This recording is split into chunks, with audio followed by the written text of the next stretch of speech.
গুজৰাটৰ গোধ্ৰাত সংঘটিত হোৱা অমানৱীয়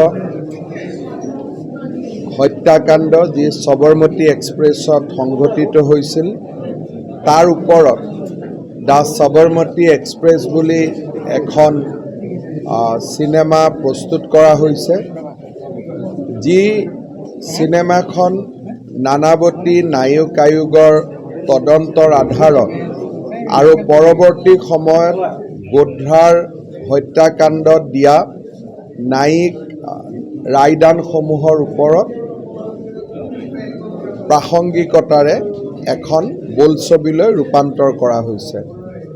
এই বোলছবিখন চোৱা বা বোলছবিখন সৰ্বসাধাৰণ জনসাধাৰণে এই কাৰণেই চাব লাগে যে গুজৰাটৰ গোধ্ৰাত হোৱা সবৰমতী এক্সপ্ৰেছৰ নাৰকীয় হত্যাকাণ্ডৰ পিছতেই গোটেই দেশখনতে এটা সাম্প্ৰদায়িক অশান্তিৰ সৃষ্টি হৈছিল আৰু এই গোটেই সাম্প্ৰদায়িক অশান্তিৰ আঁৰত কেনেবোৰ চক্ৰ জড়িত হৈ আছিলে এই চিনেমাখনত তাক সম্পূৰ্ণভাৱে প্ৰকাশ কৰা হৈছে।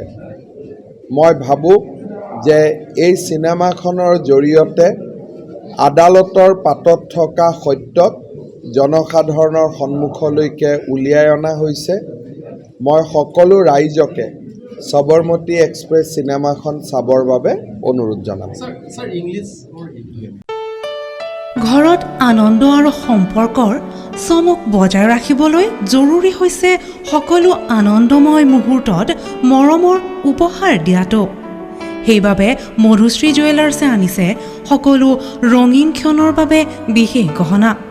হীৰাৰে হওক, সোণৰে হওক বা ৰূপৰে হওক, শ্ৰেষ্ঠ ডিজাইনছ আৰু হলমাৰ্কযুক্ত গহনাই ৰাখে সম্পৰ্কক নিখুঁত।